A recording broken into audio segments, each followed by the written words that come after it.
Good morning. और आज मैं डिस्कस करूंगा सीडीपीओ जनरल स्टडीज़ पेपर के ऊपर में।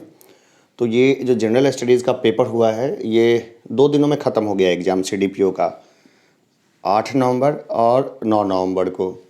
और इसमें जो ख़ास बदलाव देखने को मिला कि 7:45 में सभी लोगों को रिपोर्ट कर देना था एनी हाउ, मतलब क्लासरूम में पहुंच जाना था एग्ज़ाम से काफ़ी पहले।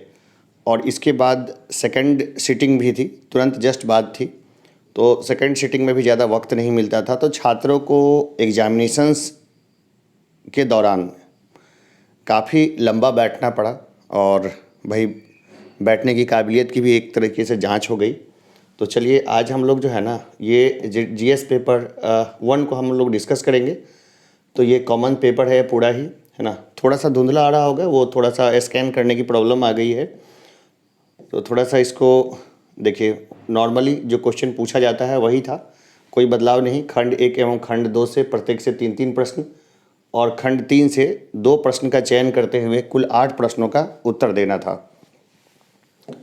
तो इसमें जो प्रश्न है उसको हम लोग देखें तो देखिए, सबसे जो खास बात ये है कि ये एग्ज़ाम मैंने भी दिया था। मैं भी एक तरीके से छात्र ही हूँ, बहुत बड़ा एग्ज़ाम निकाला है, इंटरव्यू भी दिया है और बहुत सारी लाइफ में घटनाएं भी हुई, तो हम लोग उसके ऊपर बाद में चर्चा करेंगे। लेकिन एग्जामिनेशंस जो भी होते हैं ना, उसका जो है मुझे बहुत अच्छा एक्सपीरियंस है और मुझे खुशी है कि मेरे कई छात्र जैसे डीएसपी बन गए इसी बार 66 में, उससे पहले भी लेवल 7 में और लेवल 9 में भी सिलेक्शंस हुआ, दरोगा बने, तो वो भी मुझे अच्छा लगा। इसके अलावा इससे पहले मैं इंजीनियरिंग कॉलेज में जब पढ़ा रहा था तो उस दौरान भी लगभग मेरे काफ़ी छात्र जो है बहुत अच्छी अच्छी कंपनियों में, जिसमें कि गूगल जैसी कंपनियां हैं, लोग सेलेक्ट हुए। मेरे फेसबुक प्रोफाइल है, मैं कभी उसमें दिखाऊंगा, तो मुझे वो भी बहुत अच्छा लगा। ठीक है, फिर बाद में मेरी इच्छा हुई कि मैं पब्लिक सेवा में आऊँ, सामाजिक सेवा में आऊँ।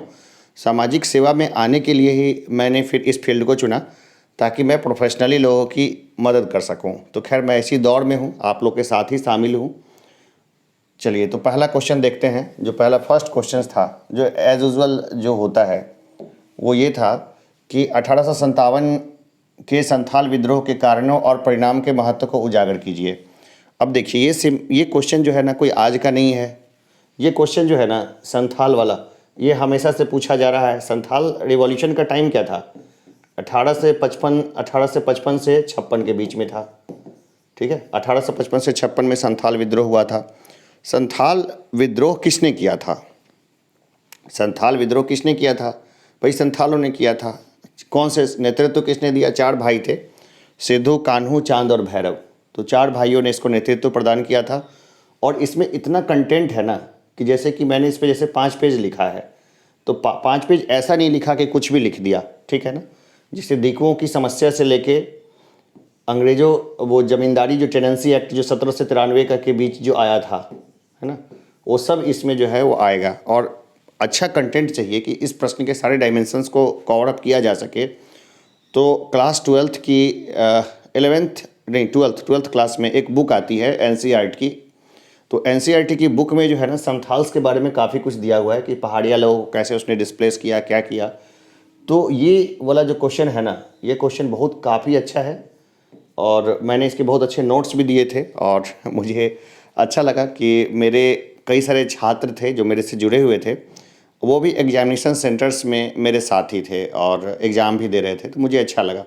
छात्र और टीचर का भेद जो है ना वो कॉम्पिटिटिव लाइन में मुझे लगता है बड़ा जीना हो जाता है हल्का। वैसे मैं फॉरेवर छात्र ही हूँ, हमेशा छात्र ही रहना चाहता हूँ। ठीक है, तो ये देखिए दूसरा जो क्वेश्चन था वो था कि बिहार में सन 1857 ईस्वी से 1949 ईस्वी के मध्य तकनीकी शिक्षा के विकास का आलोचनात्मक परीक्षण कीजिए। ये क्वेश्चन भी रिपीटेड है, बार बार आया हुआ क्वेश्चन है, कुछ क्वेश्चन नया है नहीं। तो इसमें तकनीकी शिक्षा की भूमिका बता रहा है, कब से? 1857 ईस्वी से 1949 ईस्वी के बीच में। तो इसमें काफ़ी कुछ लिखने को है, कई सारे डायमेंशंस हैं। अंग्रेज़ तकनीकी शिक्षा लेकर के आए थे भारत में। तो पहली तकनीकी शिक्षा जो है ना, मतलब देखिए आईआईटी रुड़की वगैरह बनाया तो इंडिया लेवल पे बनाया, तो आप उसको भी लिख सकते हैं, लेकिन 2 लाइन से ज़्यादा नहीं। चूँकि बिहार का मामला बनता है तो बिहार के परिप्रेक्ष्य में लिखना था कि 1857 से 1949 के बीच का ही लिखना है, ठीक है। इसमें लास्ट में जो आप कंक्लूजन लिखते हैं, तो कंक्लूजन में आप जैसे कि अभी के डेवलपमेंट है, उस कंक्लूजन से पहले, निष्कर्ष से पहले 4 लाइन उसको लिख के नीचे निष्कर्ष को दे सकते हैं। तो ये भी बहुत अच्छा प्रश्न है। अब देखिए, एक है evaluate the role of Bihar in the quit India movement. Bharat छोड़ो आंदोलन में बिहार की भूमिका का मूल्यांकन कीजिए। ये भी देखिए सिंपल क्वेश्चन है, क्योंकि ये क्वेश्चन कोई भी अनहोनी वाला क्वेश्चन नहीं है, मतलब बार बार रिपीटेड क्वेश्चन है। हर बार जो क्वेश्चन है वो यहीं से घूम फिर करके आ रहा है, कुछ अनहोनी नहीं है क्वेश्चन। तो आप देख रहे हैं कि भारत छोड़ो आंदोलन में बिहार की भूमिका का मूल्यांकन पूछ रहा है, तो बिहार की क्या भूमिका थी उसमें? भाई आज़ाद दस्ता भी आया और भी कई था, जयप्रकाश नारायण के नाम पे आप खेल सकते हैं, लेकिन सिर्फ एक ही डायमेंशन को टच नहीं करना है। एक ही डायमेंशंस को टच कर दीजिएगा तो दिक्कत हो जाएगा, ठीक है। सारे डायमेंशंस को टच करना था और थोड़ा डेट वेट, थोड़ा फैक्ट डालना था कि 8 अगस्त 1942 को क्विट इंडिया मूवमेंट शुरू हुआ और क्या प्रकृति रही, कैसे नेतृत्व विहीन हो गया, तो ये सारा कुछ इसमें लिखने का था। तो बेहतर है कि ये जो टॉपिक है ना क्विट इंडिया मूवमेंट, बस इसको तैयार कर लिया जाए बहुत अच्छे से। 67th PPSC में भी कोई क्वेश्चन जो है ना आसमान से नहीं टपकेगा। बस जो क्वेश्चंस, ये क्वेश्चंस मैंने सबको पहले ही बता रखा था, ठीक है। जो छात्रों से पूछिएगा, जो ऑफलाइन बैच भी मैं एक लेता हूँ, ऑफलाइन बैच से भी हमारे एक बच्चे ने CDPO का प्री क्लियर किया था और साथ में 67th BPSC में भी उसके ठीक मार्क्स आ रहे हैं, तो वो मेंस वो उसको भी देगा, तो वहाँ से भी देख लीजिएगा। अब ये देखिए एक पटना कलम, ठीक है, जैसे ये पटना कलम जो है, ये पटना कलम एकदम पेट क्वेश्चन है, ठीक है ना। ये पटना कलम जो है, ये समझिए एकदम रिपीटेड क्वेश्चन है, बार बार यही पूछेगा। ये कहाँ से क्वेश्चन लाएगा? जब तक एग्जामिनेशंस की प्रकृति नहीं चेंज होगी तब तक पटना कलम रहेगा। और कितना चेंज कर सकता है, कितने कैसे डायमेंशंस को कैसे घुमाएंगे। वैसे देखिए, अगर मेरी माने तो एग्जामिनेशंस को थोड़ा सा जो है ना ज़्यादा सोसाइटी ओरिएंटेड बनाया जा सकता है। जो सोसाइटी की इश्यूज़ है उसको लेकर के और बाकी चीज़ों को लेकर थोड़ा सा डायनेमिक किया जा सकता है। लेकिन चलिए ठीक है, बढ़िया है, जब तक नहीं बदलाव हुआ है तब तक हम लोग इसी को देखेंगे। तो पटना कलम पेंटिंग को हम लोग देखेंगे, ठीक है। पटना कलम पेंटिंग को कैसे देखेंगे हम लोग? पूरे विस्तार के रूप से देखेंगे। तो पटना कलम कहाँ था, कब शुरू हुआ? भाई मुग़ल प्रशासन के अवसान के बाद शुरू हुआ। ब्रिटिश प्रभाव भी थोड़ा सा देखने को मिलता है। दूसरा, जो कलाकार लोग थे, कलाकार लोगों के साथ कुछ चुनौतियाँ थी, कुछ परेशानियाँ आई, तो पटना कलम को इन्होंने फिर जो है वो जारी रखा। और अभी पटना कलम की क्या स्थिति है ये सब भी जानना जरूरी है। तो सारे डायमेंशंस थे। अब विस्तार से विवेचन कीजिए, विवेचना लिखते थोड़ा ठीक रहता। तो ये छोटी मोटी गलतियाँ जो है क्वेश्चन में वो चलती है, ठीक है ना। क्या ऊपर में भी हमने देखा था कि इन्होंने क्या गड़बड़ी कर रखी थी, 1857 लिख रखा है, ठीक है ना। जैसे ये देखिए संथाल वाला जो था ना मामला, संथाल वाले में हम देखते हैं कि इन्होंने क्या लिख रखा था, 1857, तो 1855-56 में हुआ था। तो ये 5 पेज में इसका उत्तर दिया। ये प्रश्न मैंने अटैम्प्ट नहीं किया, जैसे मुझे सारे प्रश्न आते थे, ये तीसरा भी चौथा भी सभी तो नहीं। अब देखिए मॉडर्न आर्ट है ना, मॉडर्न आर्ट, ये क्या है, विशेषता, प्रमुख विशेषता पूछ रहा है। विशेषता भी कौन सा, प्रमुख विशेषता। तो देखिए इसमें कौन कौन सी थी, silent characteristics of modern art, ठीक है ना। कौन कौन सी थी, माफ कीजिएगा, कौन कौन सी थी इसकी फीचर्स? तो एक थी कोर्ट आर्ट, एक थी कोर्ट आर्ट दरबारी कला, और एक थी लोक कला यानी कि एक थी कोर्ट यार्ड यानी दरबार की कला, दूसरी थी फोक आर्ट यानी आम लोगों की कला। तो ये दोनों कला जो थी ना, इसको बहुत कैसे है, उसके ऊपर काफ़ी डायमेंशंस बनते हैं। जैसे कि देखिए, और डायग्राम्स भी काफ़ी बनते हैं। जैसे कि देखिए राजकीय कला में आप राजा प्रसाद की का बना सकते थे। इसके बाद जो क्या बोलता है, हर्मिका अंडवंड का पूरा फोटो दे करके बौद्ध विहारों की फ़ोटो बना सकते थे। इसके अलावा जो है वो पूरा जो है वो कैसे वो एक एकात्मक स्तंभ जो होता था उसके ऊपर पशु आकृति होती थी और उसके ओप एकदम चिकना, उसको पॉलिश किया जाता था, ओप है वो सब बनाया जा सकता था।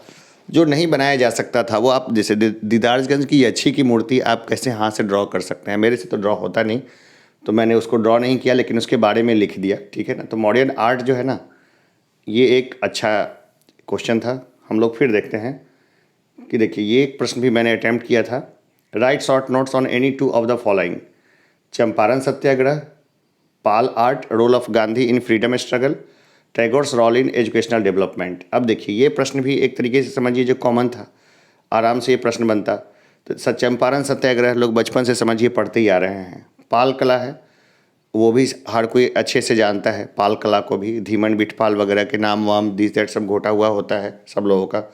ये इसमें देखिए सेक्शन 1 में कोई सा भी ऐसा प्रश्न नहीं था जिसके ऊपर में मैं 10 पेज नहीं लिख सकता था, लेकिन 10 पेज तो लिखना नहीं था, जो काम की बातें थी वही लिखनी थी। तो वो सारे जो है ना मैंने उसको सबको अटेम्प्ट किया और मैंने ये प्रश्न अपने छात्रों के साथ भी शेयर किया था। कोई भेदभाव नहीं किया मैंने। भाई जो छात्र भी सिलेक्ट होता है ना तो बहुत खुशी मिलती है। अगर मैं खुद सिलेक्ट हो जाता तो अच्छा लगता, लेकिन बहुत कम मार्क्स से स्लाइटली, कभी 1 मार्क्स से, कभी 2 मार्क्स, कभी 3 मार्क्स और 64 में 6 मार्क्स से फाइनल सिलेक्शन नहीं हुआ। लेकिन अभी थोड़ा सा एज बचा हुआ है तो कोशिश जारी रहेगी, छात्रों का सिलेक्शन भी होता रहेगा और मैं भी कोशिश करता रहूँगा। ऐसे काफ़ी ये पेनफुल रहा मेरे लिए कई बार, लेकिन मैंने अपने आप को थोड़ा सा अपग्रेड किया कि भाई चलो ठीक है, जिसको पढ़ा रहे हो ना, जैसे 11 लोग दरोगा में भी आए थे, 8 लड़कियाँ 3 लड़के, सब बिजी हो जाते हैं छात्र लोग अपने जीवन में। वो अलग इश्यूज़ है, जो बोलता है सर आपके लिए कभी भी हम जान दे देंगे, लेकिन मुझे भी अच्छा लगता है। नए छात्र आते रहते हैं ना, फिर वो बहुत सेवा करते हैं। चलिए आगे देखते हैं कि assess in detail the conditions responsible for the present politico socio economic situation in Sri Lanka. ठीक है, श्रीलंका में वर्तमान राजनीतिक, सामाजिक, आर्थिक स्थितियों के लिए जिम्मेवार दशाओं का विस्तार से मूल्यांकन कीजिए। देखिए कितना बढ़िया क्वेश्चन है। भाई श्रीलंका कैसे कैसे फंस गया। भाई बिना सोचे समझे उर्वरक नीति ले आया कि नहीं, हम तो उर्वरक नीति का त्याग कर दिया कि हम तो 100% जो है ना वो करेंगे। कौन सी खेती? ऑर्गेनिक खेती। इसके अलावा हम्बन टोटा जैसे बंदरगाह जिसकी ज़रूरत नहीं थी उसको चीन के खर्चे से बनवाना शुरू कर दिया। ज़बरदस्ती का उसने डेवलपमेंट का प्लान लेके आया और इसके फ्री बीज बांट दी। इसके अलावा देखते हैं कि लोकतंत्र के नाम पे उसने क्या है, पावर शेयरिंग नहीं की। जैसे सिंगलीज है, सिंगलीज ही हावी रहे, तमिलों को मुसलमानों को नहीं दिया तो आतंकवाद भी फैला, जिसके कारण भी वो खराब हुआ, उसकी दशा खराब हुई। दूसरा एक ही परिवार का शासन वगैरह था, तो काफ़ी डायमेंशंस था। ठीक है ना, पेज नंबर 15 से शुरू करके 19 तक है ना, हमने इसको अटैम्प्ट किया था। तो ये काफ़ी कुछ था इसमें, आपको अगर दिख नहीं रहा होगा, कई बार है ना ये स्कैन जो है थोड़ा धुंधला हो जाता है, लेकिन थोड़ा सा दिख ही रहा है। मैं पढ़ के बता दूंगा, जो भी दिक्कत आएगी ना। Assess in detail the conditions responsible for the present politico socio economic situation in Sri Lanka. भाई राजनीतिक समस्या भी हुई और आर्थिक समस्या भी हुई। तो क्या है, फालतू की नीति जो है ना वो श्रीलंका ने उसको अपने यहाँ लगा रखा है। भारत के साथ उसके रिश्ते हमेशा नरम गरम रहते हैं। महावंश, दीपवंश में बहुत सारी बातें मिलती है, जो वहाँ का ग्रंथ है, प्रमुख ग्रंथ है। थोड़ा सा इतिहास के साथ भी खेल सकते थे और उसको प्रेजेंट सिनेरियो के साथ भी सब कुछ इसको डाल सकते थे। अगला है review the effects of plunging value of Indian rupees compare to US dollar on the economy of India and suggest the possible measures to regain the value of rupee. अब ये क्वेश्चंस तो मैंने अटैम्प्ट नहीं किया, लेकिन इसमें भी काफ़ी कुछ लिखा जा सकता था कि अमेरिकी डॉलर की तुलना में भारतीय रुपए के मूल्य में आ रहे ह्रास का भारत की अर्थव्यवस्था पर पड़ने वाले प्रभावों की समीक्षा कीजिए तथा रुपए के मूल्य की पुनर्प्राप्ति के लिए संभावित उपायों को सुझाइए। काफ़ी कुछ लिख सकते हैं। इतना कुछ लिखने को है ना कि आराम से 5 पेज इसको लिख सकते हैं और वो अच्छा कंटेंट भी होगा जो इसके साथ पड़ेगा। ठीक है ना, इन सारे क्वेश्चंस के ऊपर मैं सेपरेट सबके आंसर्स में सबके बना के चैनल पे दूंगा। अभी तो ये बेसिक डिस्कशन कर लेते हैं। Why is the Indo Pacific region is important, explain the strategy of Quad countries on this region. Hind प्रशांत क्षेत्र क्यों अत्यंत महत्वपूर्ण है, इस क्षेत्र प्रदेश पर क्वाड देशों की व्यूह रचना की व्याख्या कीजिए। सिंपल क्वेश्चन है, जैसा कि उम्मीद था। मैंने पहले ही ऑफलाइन क्लासेस में सबको बताया था कि भाई हिंद प्रशांत क्षेत्र तो जरूर आएगा, और क्वाड ऐसा है जिसको हर कोई पढ़ता ही पढ़ता है। जितने छात्र हैं वो क्वाड को जरूर देखते हैं, प्री में भी देखते हैं, मेंस में भी देखते हैं। तो यहाँ पे इस प्रश्न में कोई समस्या नहीं था। मैंने इसी को देखा था 19 से लेकर 23 तक पेज में इसको लिखा था। फिर ये प्रश्न है, क्या वैश्विक शांति के लिए संयुक्त राष्ट्र संघ को अधिक सशक्त करने का समय आ गया है, विस्तार से विवेचना कीजिए। अब देखिए, मेरा पहले जो बीपीएससी में ऑप्शनल पेपर रहा है PSI आ रहा है, जिसमें 172 नंबर मुझे मिले थे, जिससे मैं सेटिस्फाइड नहीं था, वो अलग कहानी है उसकी। तो मुझे जो है ना इसको मैंने पूरा घोटा लगा रखा है अच्छे तरीके से।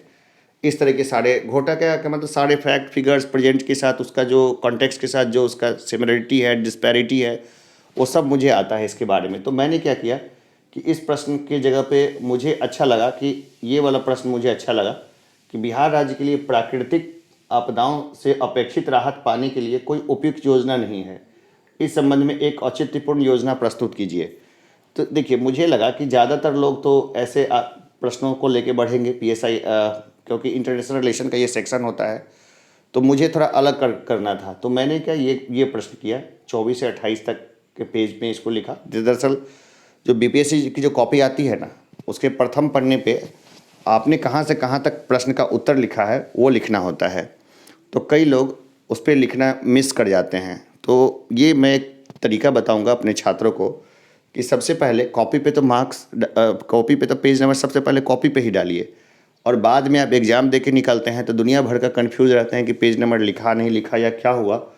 तो अपने क्वेश्चन पे जो है ना, वहाँ से पेज नंबर लिखिए अपने कॉपी से, क्वेश्चन के सामने में। ये लिखने में कोई दिक्कत नहीं, एग्जामिनर भी नहीं रोकेगा 24 से 28 तक। वैसे एग्जामिनर देखते नहीं है कि कॉपी क्वेश्चन पेपर पे आपने क्या लिखा है, यूनिवर्सिटी का एग्ज़ाम तो है नहीं। लेकिन वैसे मेरा ख्याल है कि ख़राब नहीं करना चाहिए क्वेश्चन पेपर को। उससे कुछ जैसे हिंदी में भी लोग उसी पे बनाना शुरू कर देते हैं, वो अच्छी स्ट्रेटजी नहीं है। उसके अपेक्षा जो पीछे का पेज होता है ना, उसका रफ के रूप में इस्तेमाल करना चाहिए। अब देखिए खंड 3 है, तो खंड 3 है, ये रहा शानदार सा पाई चार्ट, ठीक है। और ये पाई चार्ट है ना, इस पाई चार्ट के बेस्ड में क्वेश्चन जो था वो बनाना था। एकदम बढ़िया, क्या बात है, ठीक है ना, एकदम शानदार। भाई खूब प्रैक्टिस की थी मैंने इसकी, बहुत अच्छे तरीके से।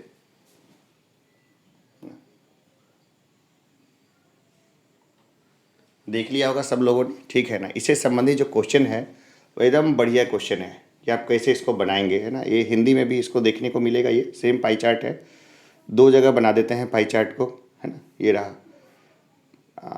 क्या बात है। तो मैंने पहले पेपर में इंग्लिश में अटैम्प्ट करता था सारे, लेकिन फिर मैंने अपने हिंदी को भी अच्छा किया कि मैंने बोला कि चलो ठीक है, मतलब इंग्लिश और हिंदी राइटिंग दोनों में मैंने अच्छे पुरस्कार जीत रखे हैं। इंटरनेशनल जर्नल में जितने पेपर लिखे हैं वो तो मैंने इंग्लिश में लिखे हैं। हिंदी के लिए कोई इंटरनेशनल जर्नल का पेपर आता हो ऐसा मैंने देखा नहीं है। लेकिन बाद में मैं जो कम्युनिकेट करता हूँ आम लोगों के साथ, या हमारी जो बातचीत की कला है आम लोगों के साथ, वो सब हिंदी में है। तो फिर बाद में मुझे लगा कि चलो हिंदी में जो है ना, लैंग्वेज चेंज करने का ऑप्शन था, तो मैंने हिंदी में ये पेपर दिया और मैं हिंदी में भी काफ़ी फ्लुएंट रहा। हिंदी में भी बहुत सारे कहानियाँ, कविताएँ और दुनिया जहान की चीज़ें प्रकाशित हो चुकी है, तो मुझे इसमें भी कॉन्फिडेंस था बहुत अच्छा से, और कॉन्फिडेंस ने अच्छा काम किया, ठीक है। तो ये देखिए मैंने अच्छे से सबको बनाया और सब लोगों को बना के भी दिखाऊंगा। इसमें थोड़ा सा एक कन्फ्यूजन होता था, जैसे टाइम्स ग्रुप है, टाइम्स समूह कौन सा है और .com वाला कौन सा है, टाइम्स ऑफ इंडिया, टाइम्स समूह, तो शब्दों में उलझा रखा था। तो मैंने ये जो क्वेश्चन है ना, क्वेश्चन पे ही इस चीज़ को कोडिंग कर दी इसकी, तो इससे मुझे आसान हो गया, ठीक है। तो ये प्रश्न मैंने लगातार ही अटैम्प्ट किया, 2 ही प्रश्न अटैम्प्ट करने होते हैं, तो मैंने एक ये अटैम्प्ट कर लिया, और सेकंड जो था ना ये वाला, देखिए ये वाला एकदम, देखिए क्या है ना, जो कहते हैं ना बउआ वाला क्वेश्चन, एकदम बउआ वाला क्वेश्चन होता है ये सब। DI के जो क्वेश्चंस आते हैं एकदम बच्चों वाले क्वेश्चंस आते हैं, एकदम सिंपल। उसमें बेसिक्स चीज़ें अगर क्लियर है तो क्वेश्चन कहीं नहीं जाएगा, कहीं नहीं फंसेगा। दिक्कत कहाँ आती है, दिक्कत यहाँ आती है कि जो छात्र होते हैं ना, जो छात्र जीवन में, और कई सारे जो कोचिंग इंस्टीट्यूशंस हैं, तो कई सारे कोचिंग इंस्टीट्यूशंस वाले देखिए खुद का नहीं हुआ, बाद में कोशिश नहीं किया, कोई और काम नहीं मिला तो कोचिंग में आ गए, और कोचिंग में आ गए, खुद एग्जाम ने एज बचा हुआ है फिर भी, जैसे कि कुछ लोग या तो देते नहीं हैं एग्जामिनेशंस, या फिर उस देते भी हैं तो बहुत बस अलग अलग ही उसकी कहानी है। कोचिंग इंडस्ट्री में भी जो बड़े शहर हैं वहाँ पे काफ़ी पैसा है, जैसे कि पटना में ही ऑप्शनल पढ़ाने के लिए 35-40 हज़ार रुपये एक ऑप्शनल के लिए अच्छा कोचिंग ले रहा है, एक ऑप्शनल पेपर पढ़ाने के लिए। अरे ऑप्शनल में है क्या भाई, 2 ऑप्शनल तो मैं अच्छे से पढ़ा सकता हूँ, सोशियोलॉजी और PSIR, और उसमें रिजल्ट भी खूब हुआ।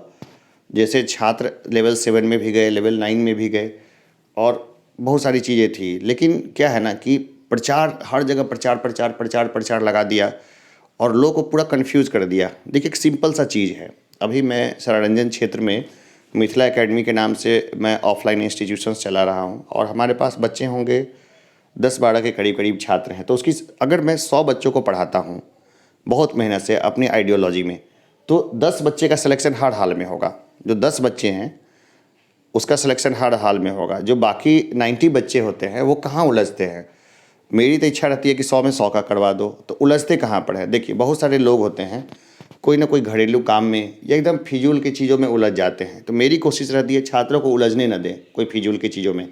तो अभी 100 बच्चे मैं इकट्ठे करूँगा। फ़ीस बहुत कम रखने का है, 500 रुपये ही फ़ीस रखेंगे महीने का, जिसमें उनको लाइब्रेरी वगैरह सब की सुविधा देंगे कि वहाँ आके रह सकें, पढ़ सकें, लाइट वाइट दिस दैट वगैरह सबका। घर छोड़ो मेरे पास रहो आराम से, पूरा आश्रम 500 सब उन्हीं का, नो प्रॉफिट नो लॉस। अपने जेब से भी नहीं लगाना है और प्रॉफिट भी नहीं कमाना है, ये मेरा विचार है। इसलिए मैंने ग्रामीण साइड में शिफ्ट किया है कि गाँव से रिजल्ट दे। वो लोग तो नहीं जा सकते ना, 35-40 हज़ार रुपये एक मेंस के पेपर का ले लेगा तो कहाँ से बच्चा देगा, और वो नहीं देगा तो वो कभी भी आगे नहीं बढ़ेगा गाँव का। तो ये सोच के मैंने अपनी शिफ्टिंग ही गाँव में कर ली है। ठीक है, तो देखिए ये सवाल भी बहुत सिंपल था, ये क्वेश्चन भी, इसको भी अटैम्प्ट करना बहुत आसान था, तो इसको मैंने भी अटैम्प्ट किया लगातार ही। ठीक है, ये देखिए इसको मैंने लगातार इसको अटैम्प्ट किया, ये बहुत आसान था बनाना इसको। ठीक है, एकदम सिंपल। इसके देखिए ये क्वेश्चन भी आसान था। ठीक है, ये ऐसा पेपर था GS1 का जिसमें मुझे सारे क्वेश्चंस के सभी डायमेंशंस पता थे, यानी मैं सारे प्रश्नों को अटेम्प्ट कर सकता था। तो ये मुझे भी अच्छा लगा कि चलो कम से कम इतना एक्सपीरियंस तो हो गया है कि सारा चीज़ है। तो ये भी आसान क्वेश्चन था, आप इसको देख लीजिए एक बार, है ना, हिंदी और इंग्लिश दोनों में ही है। ये चार्ट को देख लीजिए, ये चार्ट से कोई भी डेटा को निकालना, एक्सट्रैक्ट करना बहुत आसान है। ये सारे क्वेश्चन करा दूंगा मैं धीरे धीरे करके, जो है ना, मतलब DI का स्पेशल एक क्लास चला दूंगा। कुछ लोग बोलते हैं सर पेड कोर्स चलाइए, पेड कोर्स चलाइए। ठीक है, ऑनलाइन में देखते हैं, अगर जैसे डिमांड आएगी उस तरह से। अब पेड कोर्स की क्या फ़ीस रखें, मतलब फ़ीस चाहते हैं बिल्कुल कम ही रहे। और एक और व्यक्ति हैं जो STO थे राजस्थान इलेक्ट्रिसिटी बोर्ड में, वो बहुत अच्छे हैं मैथमेटिक्स में। उनकी कैलकुलेशंस काफ़ी ज़्यादा फास्ट है। मेरा भी जो है ना, मतलब जैसे पेपर मैं भी देता हूँ तो 10 मिनट से पहले पेपर मैं ख़त्म कर ही देता हूँ, लेकिन वो बहुत फास्ट हैं। तो कोशिश रहेगी कि वो भी एक बार आए हमारे साथ। और एक SDM भी है ना, एक SDO हैं जो बहुत अच्छा बताते हैं, और संयोग से वो बहुत अच्छे संपर्क में भी हैं और अभी हैं। और भाई साहब भी मेरे वैसे बिहार एडमिनिस्ट्रेटिव सर्विस के बहुत पुराने अधिकारी रहे हैं, जिनसे काफ़ी कुछ सीखने को मिला मुझे लगातार ही। एक और भाई हैं, वो भी हैं, और छात्राएं वगैरह भी हैं जो बनी हैं, मतलब अधिकारी बन गई। एक के शादी में मुझे इनविटेशन भी है, अब शादी हो रही है उसकी, तो चलो अच्छा है। तो ये चीज़ है, तो ये तालिका है। ये भी आसान क्वेश्चन था पाई चार्ट से संबंधित। बस सबके सॉल्यूशंस मैं एक एक करके दूंगा, अभी तो बनाऊंगा तो वीडियो काफ़ी लंबा हो जाएगा।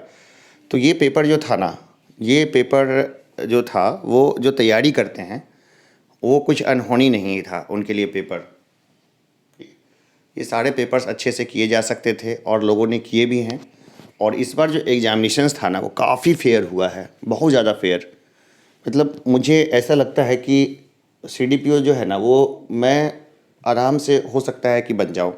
वैसे कोई कॉम्पिटिटिव एग्जामिनेशंस है, कहना तो बहुत मुश्किल होता है, लेकिन हुआ ऐसे कि जो पेपर था ना, उस पेपर में हर किसी का रेटिना स्कैन किया गया, आँख का रेटिना स्कैन किया गया।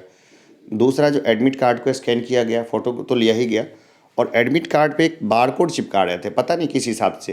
तो जिन लोगों ने मेंस दिया है उन लोगों से मेरी सलाह रहेगी कि वो उस एडमिट कार्ड को अपने पास जो है ना संभाल के रखें। क्या पता वही एडमिट कार्ड मांगे, वही एडमिट कार्ड जो है ना, वो बोला जाए कि आप उसको प्रस्तुत कीजिए। इंटरव्यू के टाइम में बोला जा सकता है, क्योंकि अब तो इंटरव्यू का फेज ही आएगा, तो इसलिए उसको संभाल के रखें। वैसे जो निजी डेटा था, आधार नंबर भी जो अटेंडेंस सीट थी उस पर लिखवाया गया, और बहुत सारी चीज़ें की गई थी। तो अभी के जो चेयरमैन हैं BPSC के, अतुल प्रसाद, तो वो काफ़ी डायनेमिक वर्क कर रहे हैं। कई लोग उनकी निंदा भी करते हैं कि हर बात पे एक और प्रेस कॉन्फ्रेंस करते हैं।